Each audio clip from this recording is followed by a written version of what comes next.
niyazi ke mengibuya lana nimeni ngibona nje niyazi ukuthi sengiphethe isigaxa sendaba phethe indaba enkulu. So apparently now it has come to my attention ukuthi lo bhuti lo uJL nalo sisi lo uLady Ama bebekule culo leli iculo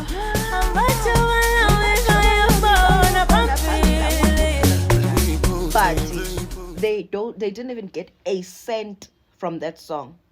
Thiwa lo bhuti lo uSenzo yena went wathatha yonke imali, uthenga izindlu, uthenga imoto, uvula ama bootcamp for ama Linkompo artist, ufuna nje ukuthi nje eqhubeke lokho emilka abantu. Ubusy kwi podcast allegedly ubhuti nje userious umuntu owenza izinto right what but yena himself he is not paying ama artists what belongs to them.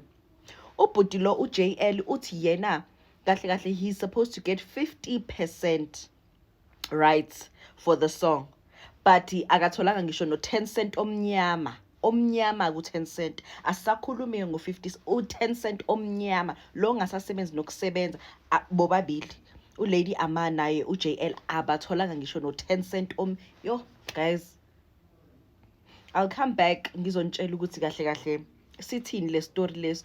We will try and get iside lika bhuti uSenzo ukuthi indaba uvula iPodcast kodwa ubungawabhadala ama artist akho.